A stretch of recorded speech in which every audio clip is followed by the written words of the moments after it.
What is up to all the difference makers out there? You know what? You've heard this before, but I absolutely love what I do. And this last month of October has been absolutely exhilarating. You may have guessed this about me or may have heard this before, but I kind of thrive in dysfunction. And there's been this really cool project and client that I have that has had to have a complete rebuild of their staff. And it was kind of cool as I started plugging in and holding accountability and we started making changes to get results. I didn't have to fire anybody. Everybody removed themselves. And so it was so awesome. However, I was then in a crazy situation where all the right people had moved on and removed themselves because they knew they needed to move on.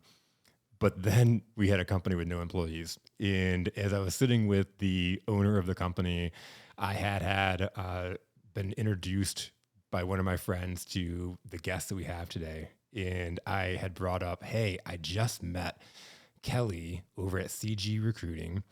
And she works with EOS companies, and I think that she might be a good fit. And I am so glad that we were able to pull in Kelly. It made an absolute difference. And the reason why I'm so exhilarated, as opposed to like straddled down and depressed and wondering what I'm doing with my life, is because Kelly brought in just some amazing people. And so I'm so excited to introduce Kelly and to have a conversation about what we're going to talk about today, because I know some of the biggest challenges and problems in today's business environment is hiring the right people.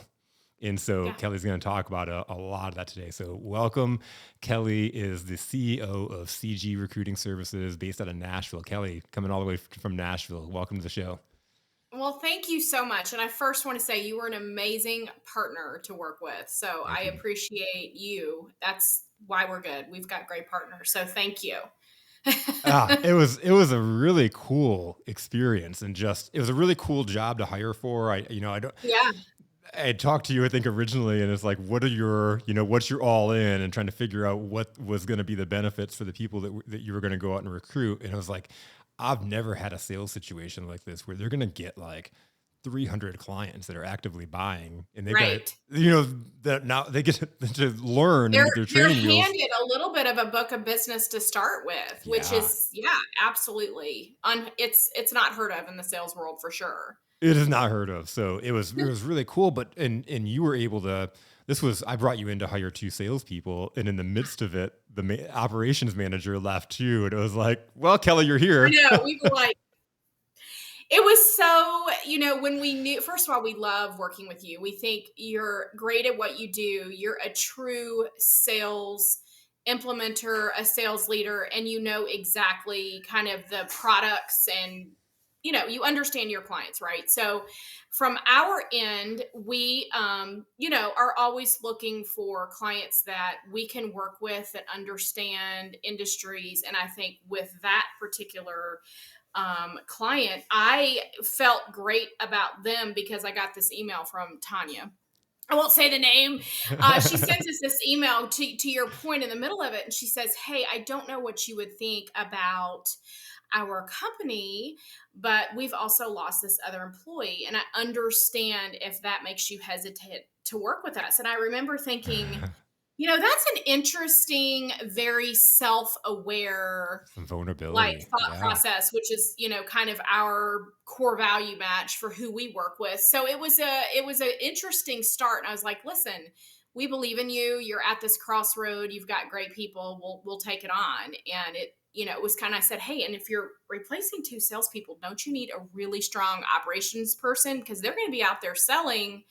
And if you don't have somebody to deliver the products, you're like, it's just not going to work. So it ended up being good. But yes, in the beginning, we were like, wow, okay. It was wild. Well, and again, let's just say, when you're upside down in numbers, or when you take losses as a company, there's a lot of companies that are taking losses when you're doing that, you begin losing, whether you're a sports team, whether you're a company, whether you're a household. When you start taking losses and all of a sudden you expect to lose, right? It creates this whole like kind of culture. So I got plugged in and I bring my energy, my enthusiasm, and I'm here for a reason. I don't just take any clients, like I could work with you know, same thing, right? And so it's Yes. finding the right fits. But I was telling people like, hey, I wouldn't be here if I didn't believe there was an opportunity. Right. If I didn't see where this company could go with just a few changes, with a few tweaks, I wouldn't be here. And so let's Right. get energized. And we're in the middle of this, everybody's quitting. And it's like, okay. I know, but it worked out the way it was meant It to for absolutely. sure. Yeah. Yeah. And you said something cool, that we have really dug into more, I think, in our organization. I mean, COVID was the great game changer in so many businesses because you had to start getting strategic about your clients and, maybe even think outside of the box in terms of what you're offering, because maybe that's going to change in that kind of environment. But we have become so picky about our clients, and we like people like yourself because we trust you, and if you're working with them, we know they're already on the right track, Such a they're good making point. good business decisions. But for us, I think an authenticity of communication is key, and we have gone back and forth on, with clients, you hate to, right? Because they're your clients, they're your customers, so you want to serve them. But we've gone back and forth even with, do we put together a service level agreement to share with our clients on kind of what our expectations are in terms of communication and vice versa, because we are only as effective as, that Oh, information flows both ways. And so yeah. we've become choosier, I guess, is what I'm trying to say, to your point, I think. And it's not a bad thing. I think it's a good thing. It's a Scary, but very it's a good good thing. thing. Yeah, it's always scary. It's that scarcity, right? Of like, if I Yeah. tell people no, but what I've noticed is is you define who you want to work with, and it's that kind of falls in that core value, um, Yeah. and you start throwing away those other ones, you get better opportunities. You You get the do, right and opportunities. your reputation precedes you. And core value matching is what I mean, if you don't understand our core values, then it's not going to probably be a fit. And same, I know with you as well. That's important, I think, with your organization for sure. Yeah.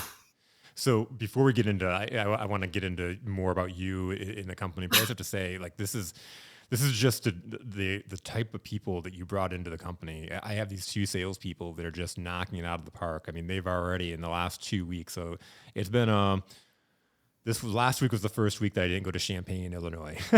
So it was Wow. like 3 weeks in a row. I was spending three Right. days in Champaign, getting the team onboarded, and all that kind of stuff. But they've already in the last 2 weeks set more appointments than what their sales team did in 6 months. That's I amazing. I looked That's at Dana's amazing. calendar today. She had 5 appointments that she set today. Holy Like cow. That's today. awesome. That makes me so happy. So and and they're just we have a process set up, and it's been awesome, but they're completely different people. Yeah. And so it's bringing them into a world, but they both have completely different strengths and weaknesses, and they're both problem solvers, which Right. it's hiring the skill set and then training around the rest. And it's really, really worked Yeah. out. But we talked about, having that operations manager, because the salespeople can be great. They could sell the world, but if That's you're right. not delivering on the back end, it doesn't matter what you're doing. And you went out and found this amazing guy. And so, Zach, if you're listening, I know you've been listening into the podcast. Would not be a surprise that I'm bragging about you, but you were phenomenal, man. I'm enjoying working with you.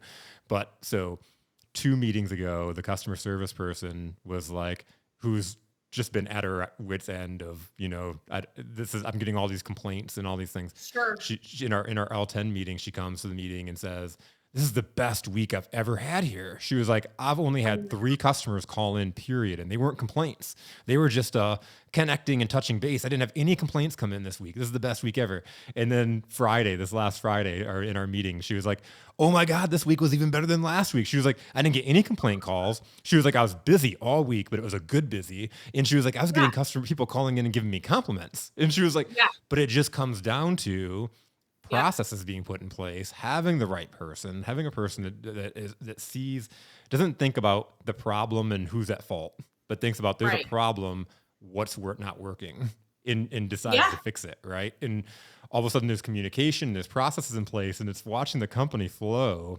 and it builds confidence in the salespeople. It builds confidence That's right. in the customer service, and it's just within the last 90 days, this is a completely different company, and it has everything to do with the people that you hoped bring in. Well, So I appreciate you saying that. It was certainly a team effort, and we, well, since Zach, we hope you're listening.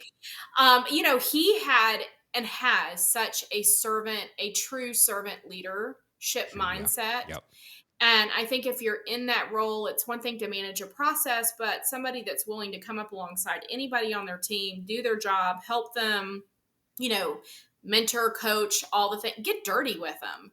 And that's what he is, and that's what he does. I mean, he demonstrated it day one. I think Tanya said, he came in and had bagels for everybody. I'm like, see yeah, that, nobody said, "Hey Zach, bring in bagels for the team on day yeah. one," but it's just little things like that make the difference and kind of get Day that two, I employee. was there and I saw day two, and this guy's running around like just getting stuff done. And the customer Yeah, service person was talking to me in the back on day three, and she was like just complaining about the things that used to be. And I was like, yeah, you got to give Zach a chance. Do you see him? And she was like, no. I'm like, you know why? Because he's around getting stuff done.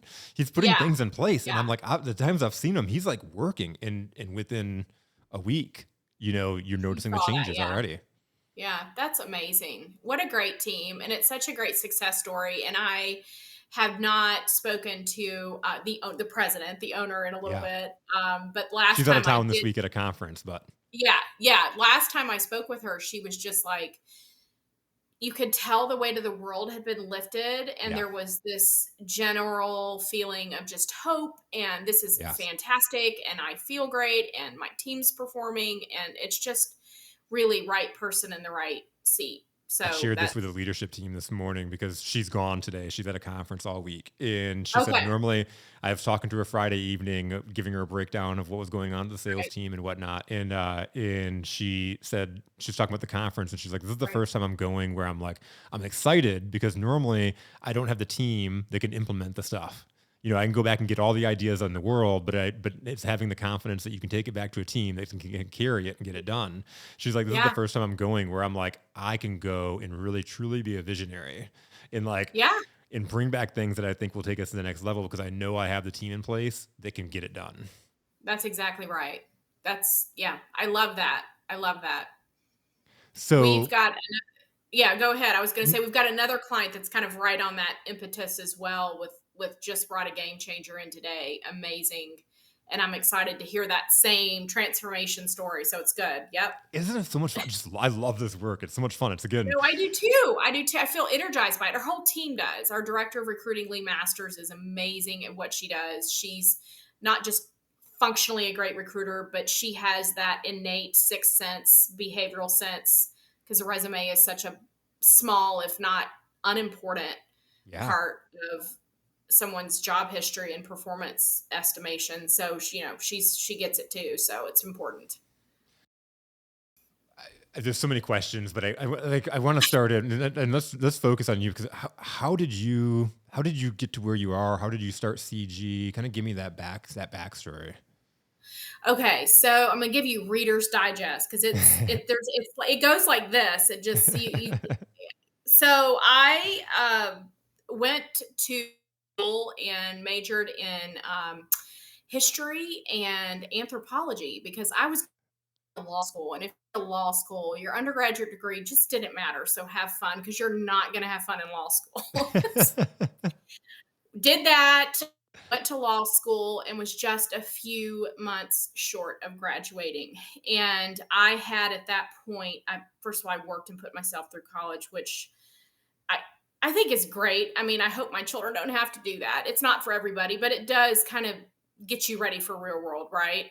But Yeah. I had worked in a general practice law firm, a criminal defense law firm, and we were doing death penalty work. And that was very heavy. And I was working for the attorney general, and I was terminating parental rights, which was very heavy. Oh God, yeah. I mentioned all this for a reason. I think things in life just kind of snowball and get you to where you are. And I said, I don't want to be a lawyer. So why am I going to get this law degree? So Yeah. I quit. I quit, which was a huge issue, I think, for family and friends that just knew that I had been on this path for a long time. So went back and got an HR degree in human resources because I thought, how can you parlay law into a career that's not in the courtroom? HR is a great way to start. So got a job, had a couple HR jobs, ended up at Waste Management. So I'm a trash chick. I'm a true trash You chick. came from the trash heap. I did. I mean, listen, but again, if you can work in trash, and they're a Mhm. Fortune Yeah. 100 company. I was very blessed to have that opportunity, and I think early 2000s companies post Enron. I throw Enron out there because I think these big Fortune 100s were getting sued all the time, and so they started thinking we've got to have processes around how we hire. Everybody's got to come through the same gate. I talk about that all the time. You got to make things standardized. So they just pegged me. They're like, hey, you're good with people. You read people. You've got this legal background. Help us get this set up. So I thought it would be a temporary, like, I'll help out in recruiting, but I'm going to go back to my HR. It never went back. Never went back. Never went back. So literally 2005. So what are we, 17 years in at this point? I'm recruiting. And so yeah, I did a pretty good job at it. I think it took me a while to make peace with, no, this is really your natural gifting. I was the fixer, BP oil spill, we're cleaning it up.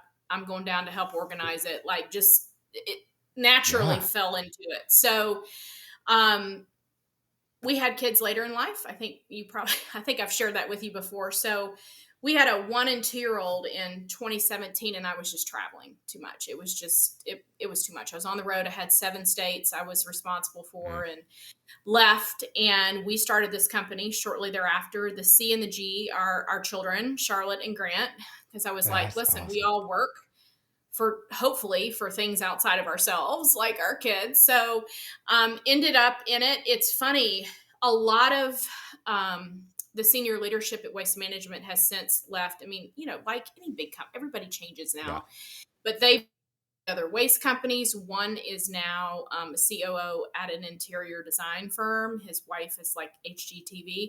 So now they're our clients because they just, I'm their first That's call. They're so like, cool. listen, yeah.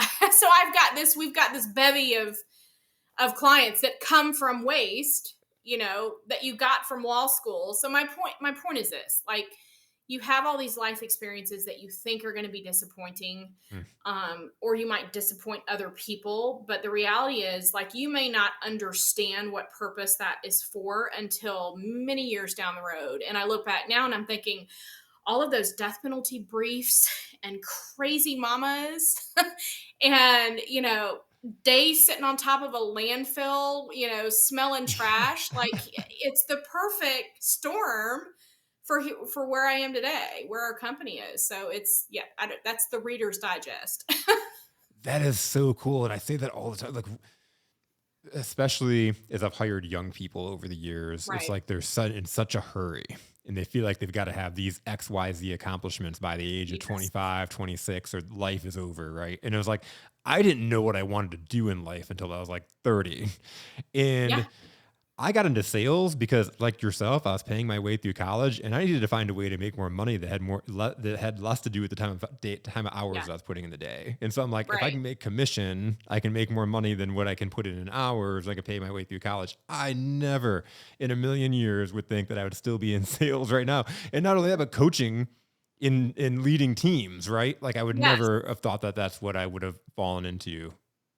But And it's it's like, exactly what you're good at. So from right, somebody who sizes people up for a living, I would say you are a true sales coach. Like, not only are you good at sales, like, and it's not effortless. I mean, it's effortless for you is what I'm saying. Like, you don't struggle to, hand cards out or to make connections. yeah, It's a yeah, process. I mean, you and I've talked about this before. Well, I sit back and I think I can do a lot of things. I can sell candidates to clients, clients to candidates. I can explain all the things. Sales, total block. So when yeah. you're good, and you're a naturally hardwired to your core, great at it guy that does an amazing job, and that's rare too. So you're like me. there you are. Your whole It took a world. lot of work, but you talked about your core, your core Yeah. ability of being good at reading people, right? I Yeah. I got into sales because I was good at reading people and I was good at listening to people. I didn't understand what it was. I didn't understand why strangers would come up to me and start telling me their life story. I didn't understand Yeah. why people would do my work for me. I didn't understand why people would give me things out of the blue. I didn't, I felt like I felt almost guilty. I felt like people were giving me things for free. I didn't realize I was trading my time and my ear and like my Right. abilities to listen to people. Right. But I felt like if I could take this and I could, whatever this is, and turn it into sales. But Right. when I got into sales, they were like, slimy. They're teaching me slimy sales stuff, and so I struggled really, really hard. It Yeah. took a lot of work to realize it's the natural stuff of listening to people, of reading Right. people, The that kind of stuff. authenticity of it. Yeah, yeah, There's a lot of inauthentic things. And I think that's why we listed that on one of our core values, ethical communication, because we expect that to be honest, filled with grace. Have yeah, hard conversations if you need to, because there is a lot of freedom in just being truthful. And if you can't help somebody, you can't help them. There's nothing wrong yes, with that. You're not a bad yeah, person. You just can't help them. absolutely. Maybe you know somebody you can that can, Yeah. Yeah. but Connections. Yeah. It's good. yeah, yeah. So, anyways, that's that sidebar. No, So that is, yeah, that is. you started site CG and Yes, yeah, yeah, it's been a journey, and now we need to hire one of you, as I say, yeah. which we have a plan for that. You're a big part of that too. So See, that's we won't dive into the whole full details there, yeah, but that is yeah, really cool. And I literally, in one of our meetings with Road Guards, I'm like, it's so cool how it kind of comes full circle, and you can kind of help out. You help out people just yeah, where you can, yeah, and that was not intentional, but we're having a meeting and you're asking me kind of some sales stuff, and then you describe something, and all of a sudden it just clicked. I know a person, yeah. and We saw it. Like the minute your face changed, and I was like, "Oh, there it is." Because I really do believe that there are these surreptitious moments that you've got to yeah, grab, and you have to recognize them first. Not everybody recognizes them. But I was like, there it is. And it's just funny. Everything's kind of lining up since ah, then.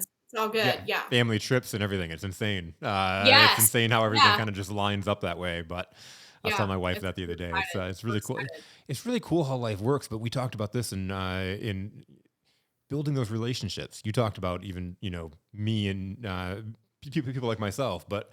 even for me and making the sales process easy. It's been about a year now of building relationships with people in the EOS integrators and EOS implementers, and then realizing that again, they know their clients. They know where their weaknesses They and their do. struggles are. They know who's a good fit for them. And so to be able That's to right.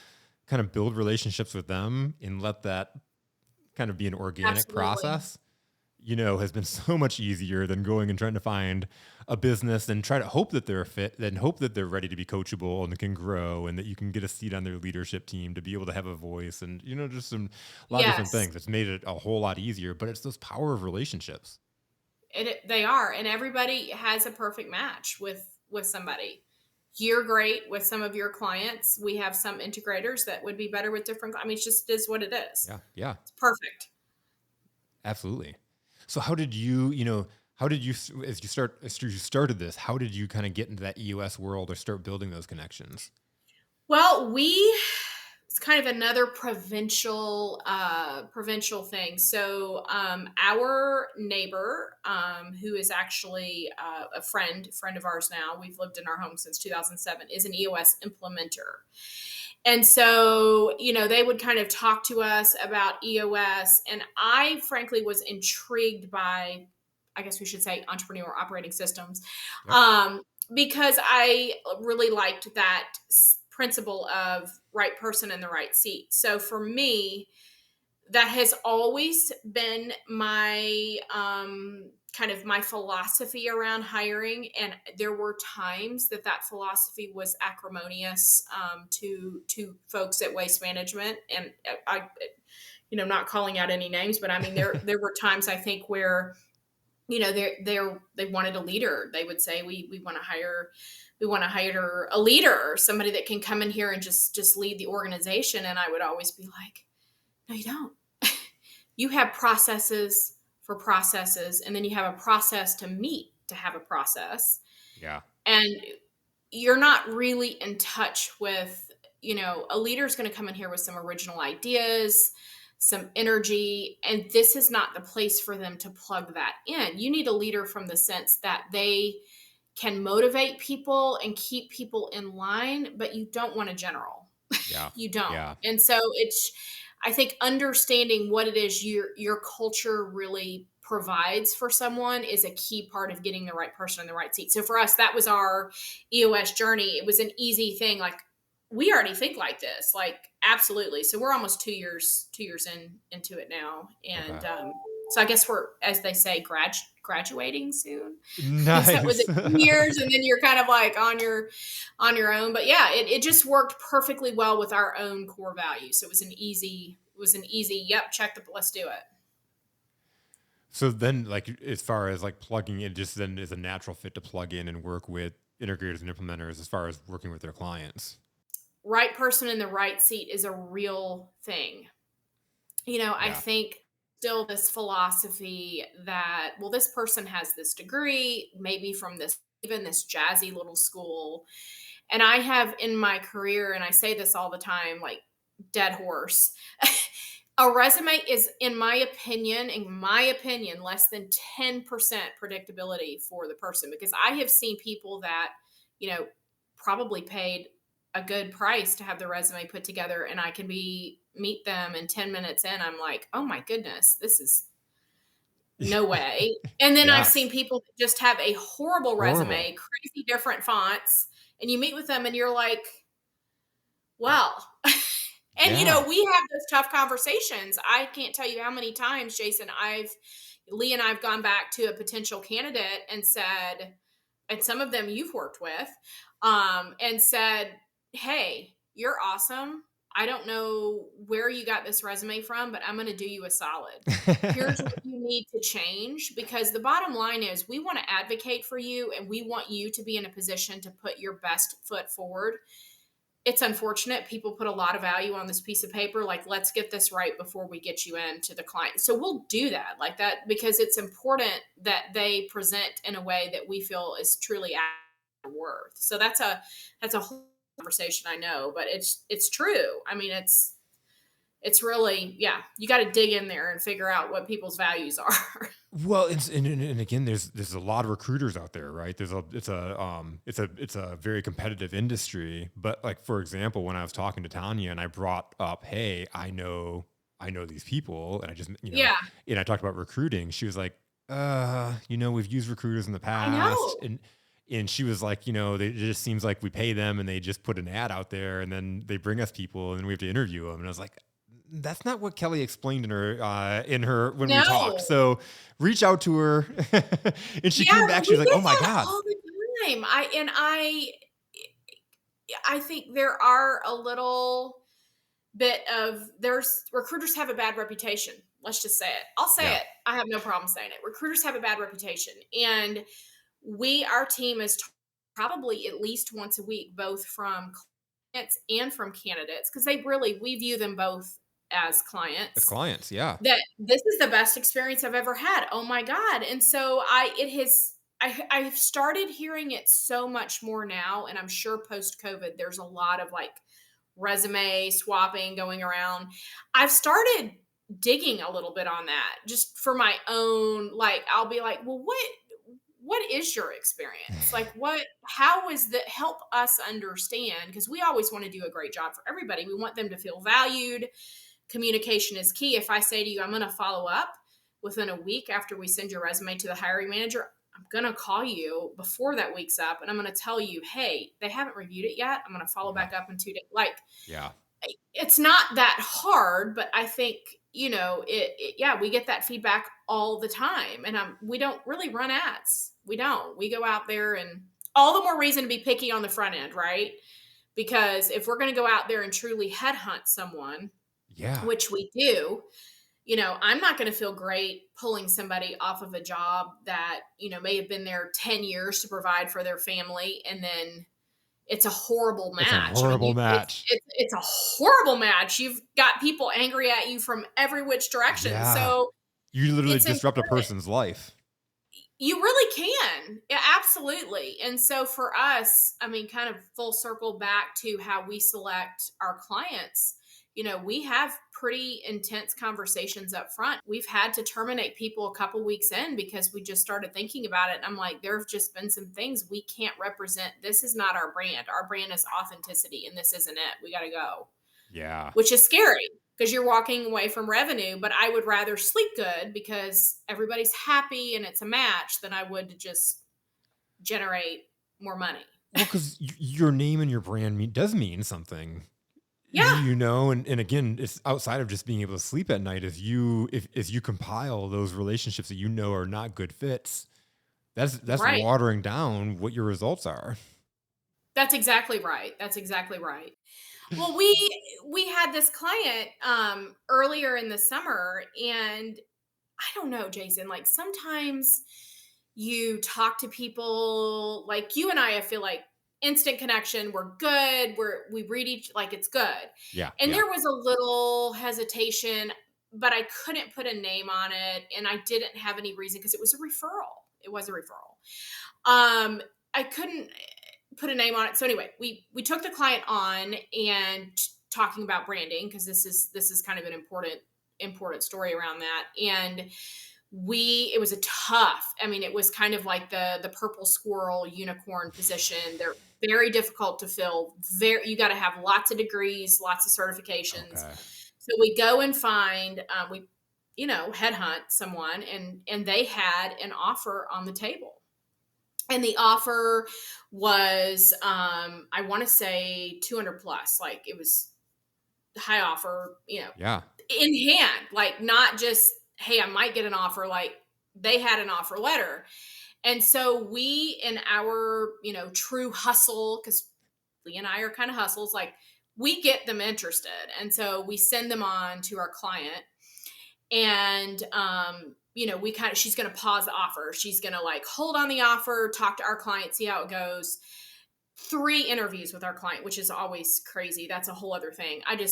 What we put our candidates through, like we need to be intentional about that too. That's another. Yeah. We came down and I sent them again in true Kelly form, like, hey, this is a great candidate. This is the thing, but I like all bold, all caps. They have an in-hand offer for 200K. Yeah. I know this is outside of your budget. Yeah. And Yeah. so I need you to tell me now, because this was just, again, such a unicorn. Like, if you cannot genuinely meet that offer, like, cut it. I'm getting them. They're holding an offer.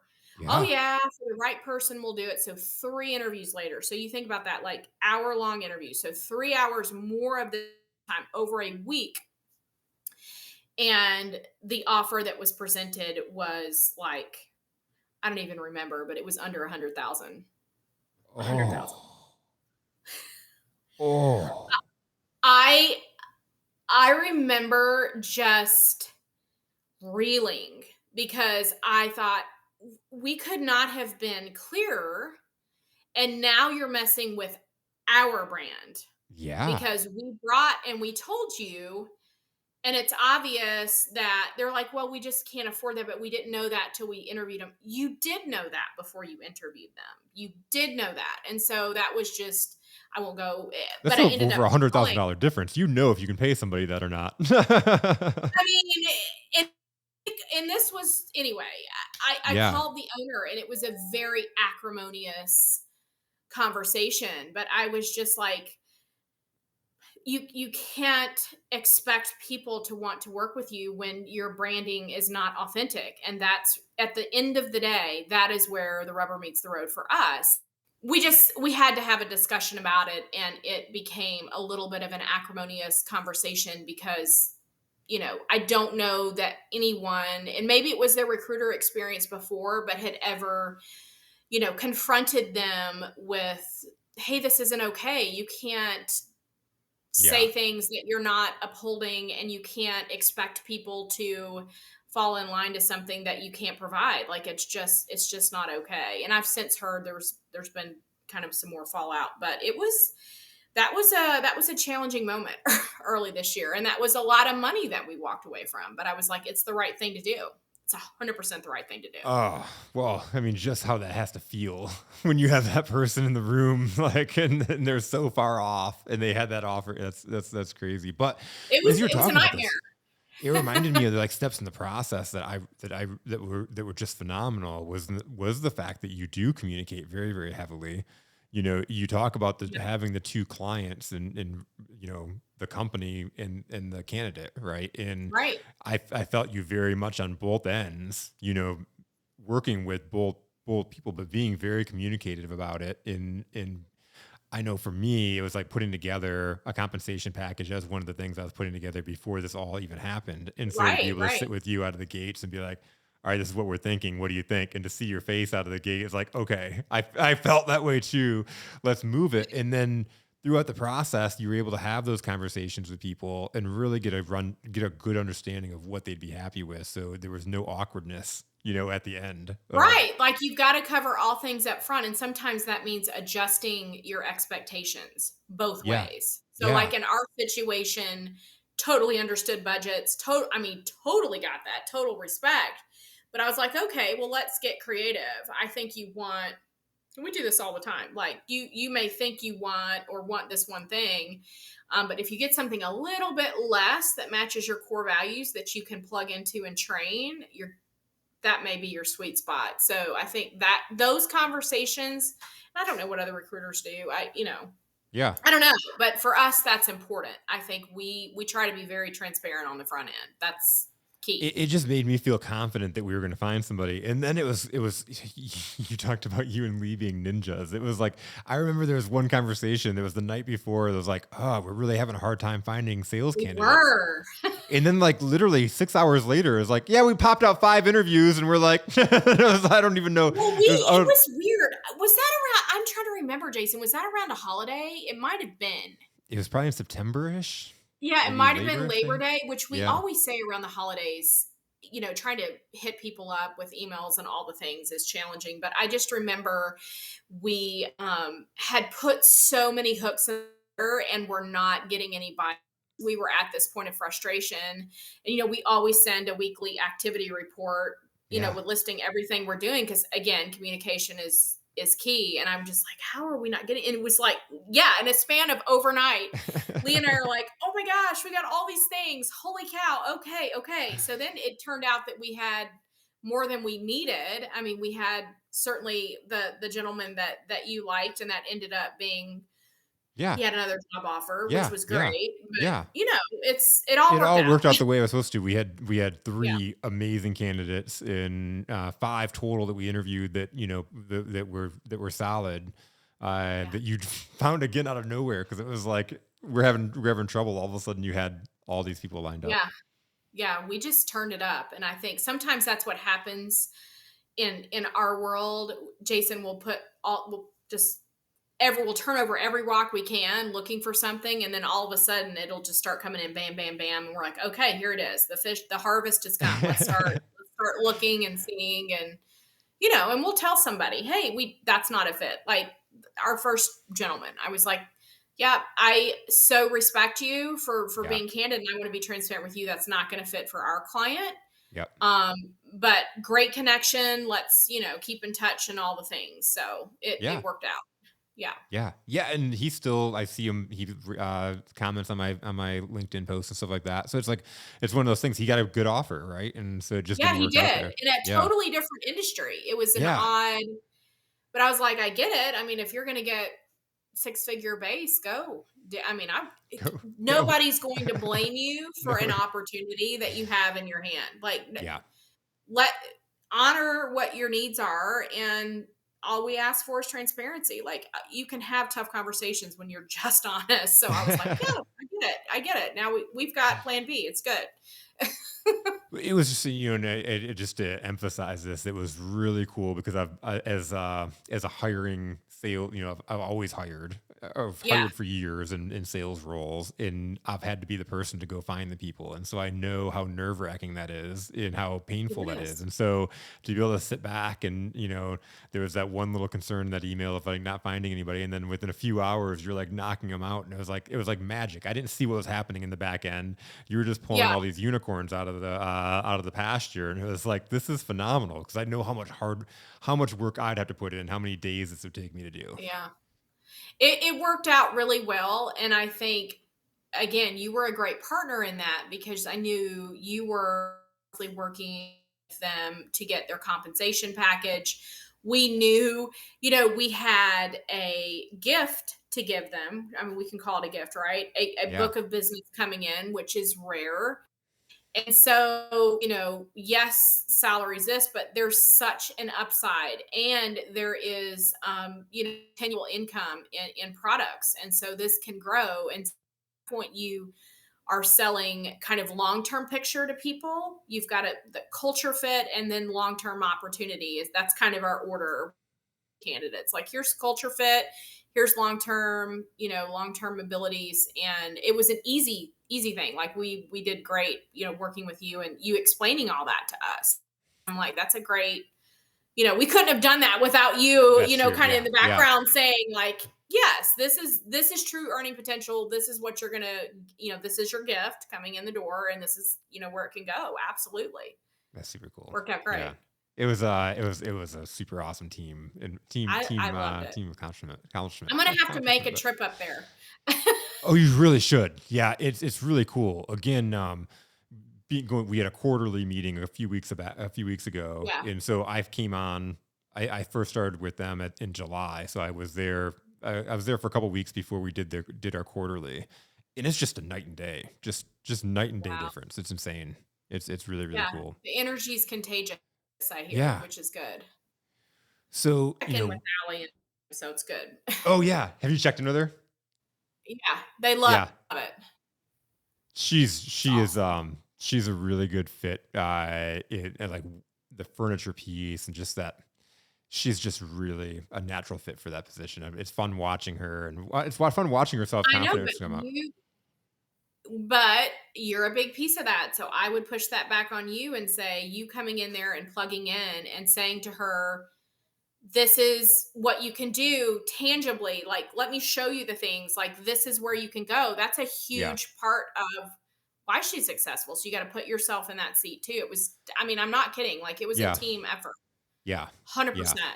Yeah, no, I'm and yeah, it's cool. I love that's the piece that I love though is like showing people what the potential is and like what this will do Yeah, for your career as you plug in and build and like what you have to learn. And it is in fact when we were going through this process, I'm like, how do I put me in here as far as the benefits they get without sounding right, without sounding weird. And it was like you get top end sales training coaching. You're not going to get right, that in many environments. In most ever, companies you go to, you're going to get like here's your business cards, here's the system, like go at it. To get right. the mentoring they get with me in my experience is something that is of added benefit. They can take their career It to the it next level. totally is, which is why I kind of want you in every sales position that I Well, work for. hey, I've got opening client Guarantee positions, on this so backside that you're gonna tell him how to do it, you're gonna train him, because not every salesperson is the same, and it's absolutely, interesting, I yeah. I say this all the time when we get sales opportunities that we're recruiting for. Of all of the positions, I don't know, call it the widget spinners or whatever, there is nothing more unique than sales. There is not a sales opportunity that is the same as the next. And the type of people, both, sales cycle, how big sales, or you want a whale hunter, do you want a farmer, do you want relational driven, do you Yeah. want a hunter? I mean, What's so your many process different. period? What are you doing now? Yeah, there's so many different, layers to what that looks like to make this person whole. It's one of the more, I didn't complicate, it's a bad word, but I think it's definitely more of the Yeah. layered recruiting that we do, because it is so specific to the position. So absolutely. It's Yeah. awesome. it's hard to find the right people in sales too, because it takes a lot of it takes a lot for so yeah, Yeah, it it's does. It awesome. does. And you've coached me. So I just want to say to you, thank you, because I think just conversations with you around kind of where we're at as a company, we're clearer now than we've ever been on who we want to work with, what are our core values, how do we match? But you're a great like earpiece for us and kind of Thank you. continuing us on down that path. So I want to say thank you to you for that. That's huge. I appreciate it. Absolutely. My pleasure. Yeah. Yeah. And feel free to bring me in on any any of I your will. clients I that are actually have one right now that I'm working on. I think there may be a previous connection, but I'm working. Yeah, yeah, yeah. In fact, there was an email I sent my link out. I'm looking forward to that. Yeah. Okay, Yeah. good. Yeah, you sent an email connection last week, I believe. Yes, good. Yeah. Yes. There you go. So at the beginning, I talked about, and this is very obvious, the biggest problem in business today is hiring. What Yes. what what are some of the problems? What are some of the mistakes you see companies making out there? Wow, that's a loaded question. I'm going to answer this in a very succinct way. I think not matching your core values and your culture. I think people get hung up on what exactly a resume says, what Mm, an experience was, but oh, they worked for this company before that's similar to what we do. And, we will often say, well, you might have to unlearn a lot of bad a habits lot. that are different than yours. There's something to be said for an ingenue and somebody that you can cultivate and grow your own. So I think, I would challenge anybody. I say this all the time, focus on know who you are. That's the Yeah. first step. Know what is, know what you're good at, what you're looking for. Two, know your core values. Like as a company, and this is what's great about EOS. I mean, you've got a succinct practice for that. Know your core values and match those in people. And that's something we put together in our training system that we put out is, this is how you interview to really understand if they match your core values. And three, you got to focus on the long game. I think people, like I would even say 5 years ago, they wanted to plug and play. Mm, Like, here's a yeah. person, they've done it, plug and play. Here's your first day. Here's a plant. Here's a flower. Welcome to the team. We're going to give you a bagel for lunch. And we're so glad you're here. We're so Yeah. glad. But that's not what retains people. And you have to focus on like growing and investing. And sometimes that looks markedly different than what you think you need on the front end. That's, I think, how I would answer that question. It made me laugh thinking about the bagel because it's probably the last time they get something until they quit and then they get their going away party. I know, right? It's like, here's your little thing. Here you go. It's hilarious. It is. It is. There's so much that goes into nurturing people, and when you want to build in a rule or an automatic kind of dog feeder into it to like let them Yeah. nurture themselves, it's never they're gonna just leave. Yeah, they are. It's when nobody's an island. It's a community. And that in the world of remote work, and we totally understand remote work, and I think there is a segment of candidates out there that are totally unwilling for Yeah. anything but remote going forward, and that's okay. There's nothing wrong with that, but some employers, some of our clients, that's not a fit for. Hmm. All the more reason to figure out how to have that connection with people, because that's what creates a thriving culture. Walking in Zach with bagels and Yeah. everybody like you. Hey, like Allie, have you seen this chair? Like, let me show you this. Like, come in here and Yeah. touch it. And I like that's yes, that's what makes people stay. That right there. Oh, it's huge. Yeah. So again, this client sells chairs, right? They sell office furniture, and they have this really, Yeah, really cool $1,000 chair. I mean, yeah, it's an X chair, and so it's phenomenal. But then you can pay a little bit extra and get a heating yeah. function in a massage piece to it. It's like Right. $50 more. And so Allie, first day she's sitting there, and we all know those women in the office that are cold, Yeah, they're right? cold. No It's matter not what the me. temperature For is in the the record, office. it's not me. But go on. Yeah, right. They're cold. So she's covering herself up. I'm like, hey, just go get the X chair and turn the heat on. And so she did. And I'm like, now think about it. how many office people are out there? How many other women are out there Right, that are that are covering up with their sweater right now, or that have the space heater plugged in? What if their chairs had this? And so she went out literally next day, talked about the opportunity with a guy that was thinking about getting some chairs, and right. upgraded that guy to getting the heat and the vibrating, the massage function in the chairs just by Yeah. talking about that piece, right? That relating it in a story. Well, and you showed her. You tangibly showed her that. So now she gets it. She's touched it. It's tangible Yes. to her and she can take that to her clients. So it's all about Absolutely. relatable experiences. It is. This reminds me of a story at that I love to talk trash, but waste management. We have so at landfills, they're not dumps, by the way, never called a dump, but a landfill. We were trying to hire a landfill technician. So without going into all these details, basically all the garbage juice, technical term, leachate, goes to the bottom of the landfill, and you collect it, and waste management will trap it, turn it into electricity, and it's renewable, right? So we couldn't hire a landfill gas technician, and I would call the hiring manager and I would, okay, explain to me what are we really looking. This sounds very complicated, but you're paying, I don't know, $9-10 an hour. So I mean, are we looking for a CVS employee that wants to work outside? Like, what's happening? So I ended up driving to a landfill because I'm like, I'm done with this. Like, I'm not understanding what they're telling me.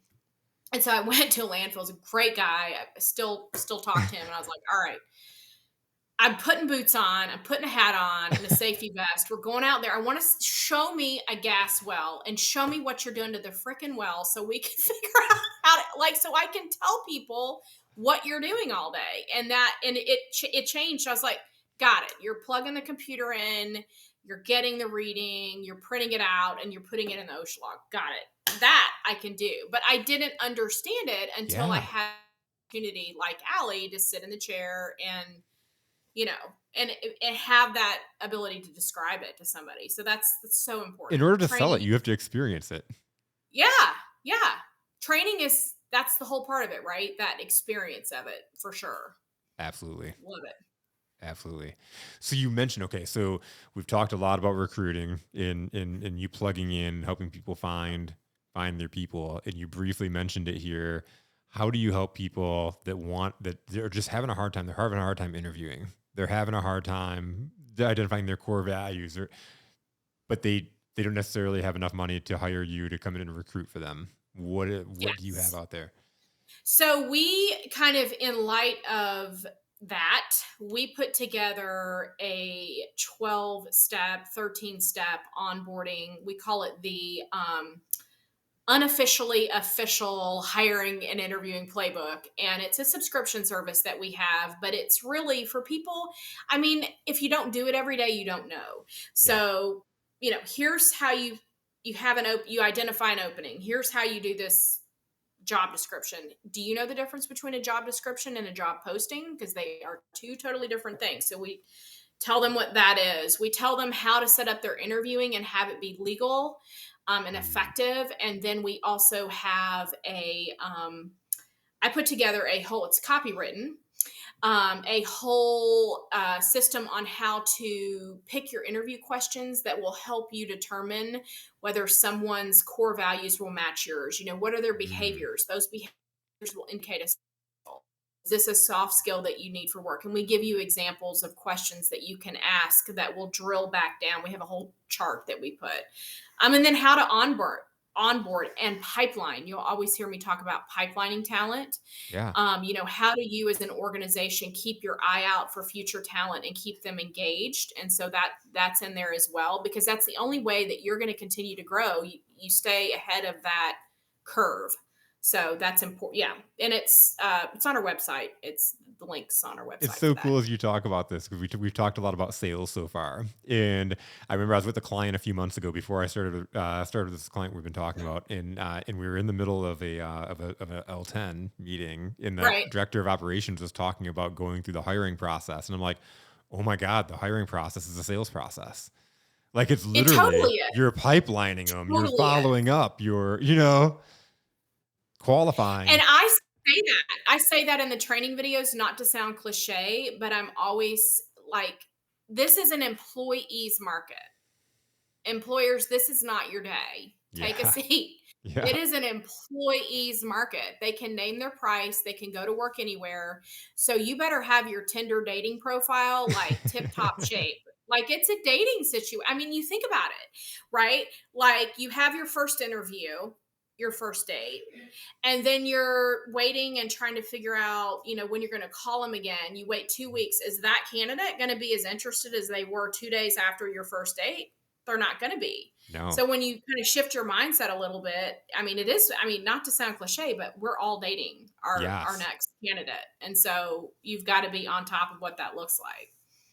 Well, Got to and you put that think about lipstick it, and it may sound funny, but literally, you probably are going to spend as much time, if not more, with them than the person that you're actually dating. Yes, it's true. And I think there's a chapter in there in our book where I wait forever to get engaged. Like make that offer. You Yeah. can let your background, whatever that process does, determine whether you make it to the altar or not. But get engaged, like get Yes. engaged and put the ring on and keep it moving.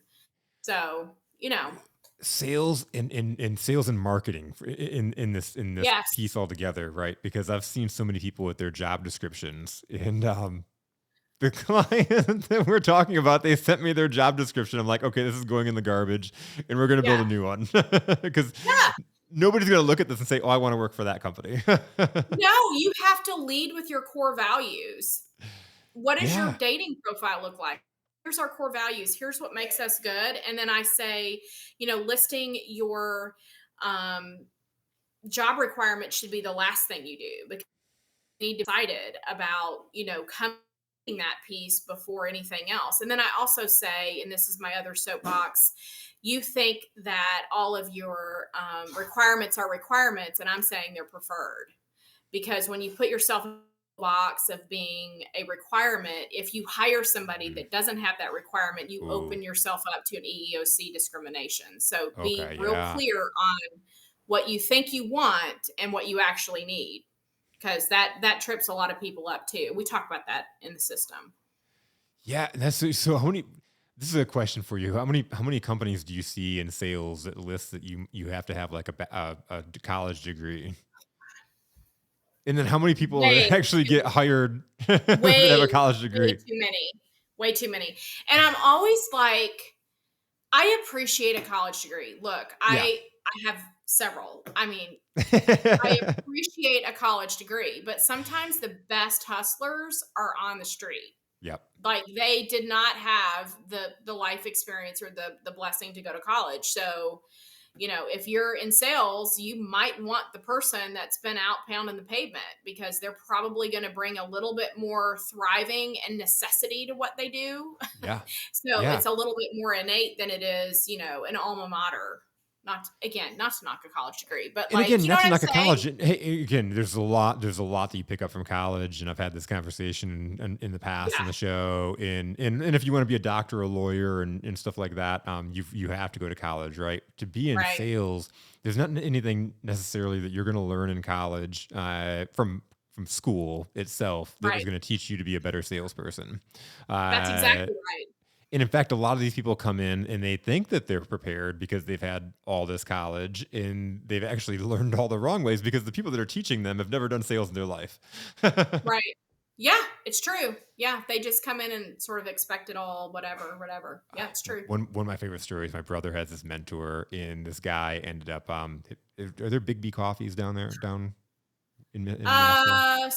Some. Okay. Yeah, so it's a chain that was originated here in Lansing and whatnot. Yeah. But so my brother worked for this guy that ended up owning 30 Big B coffee places. And this guy went to college at Michigan State, and he was going through college and he was managing a flapjack shack at the time.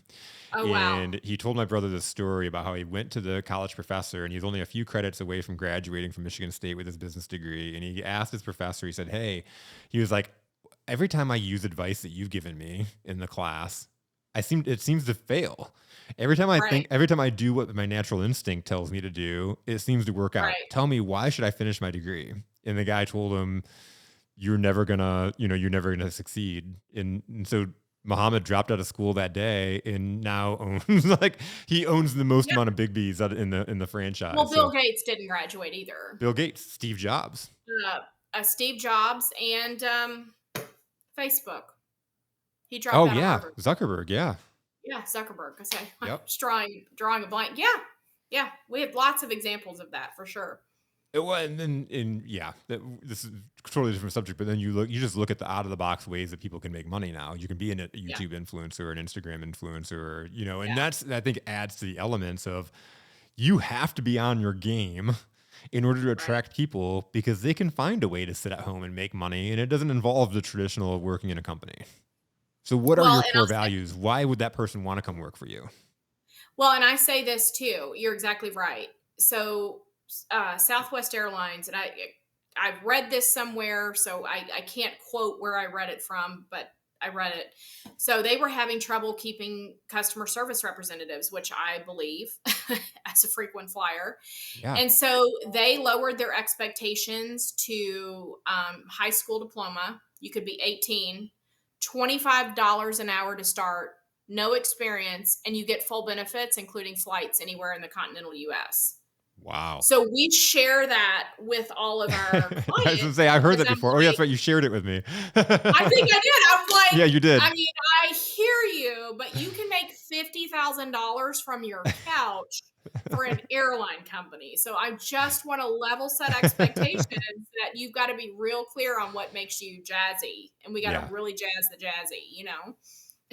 Yeah, yeah, exactly. That was a game changer. It's like, That man, is a the game changer. Southwest at 18, shoot. That's crazy.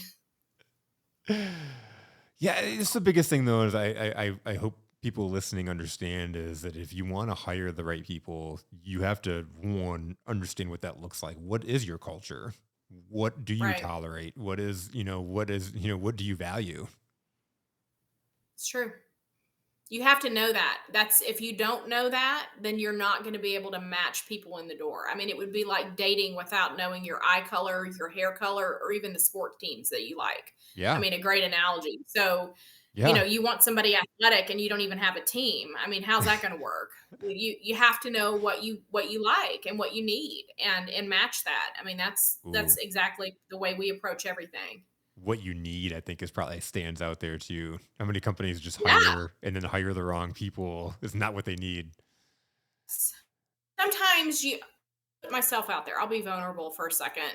We talked about this, with us, Yeah. and I think I talk about this in our unofficial official playbook, and I was guilty of it myself. I think sometimes the mirror effect, we think we're awesome, so we hire matching us, but sometimes we're not even fully in touch with who we are and kind of what that looks like to someone outside of kind of our sphere. And so you have to get really real on what your needs are from that Yeah. that perspective. That's key. Know who you are. Absolutely.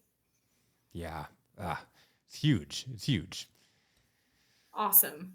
So, kind of wrapping up, Okay. we talked about kind of I guess how would people reach out to you and engage you? Absolutely. Our website, cgrecruitingservices.com. You can certainly email me. Kelly H, there's no E in there. It's just KELLYH at cgrecruiting.com. But all of our information is on our website. We always love to have conversations. I mean, we're happy to even give advice. Probably we give more advice than we need to for free. It's a vetting process for us Yes. too. Yeah. So Yep. we would rather have far more conversation before, everybody's engaged than we would after and realize it's not a match. So definitely our website and LinkedIn, Kelly Horton, MSO. So it's all out there. So awesome, Kelly. Thank you so much for making it happen today. Thank I'm so excited that you. we could have this conversation. I It's been a pleasure. I wasn't sure what to expect, but always a joy to talk to you. Your energy is infectious and I love it. Awesome. Thank you so much. All right. Thank you. Thank you.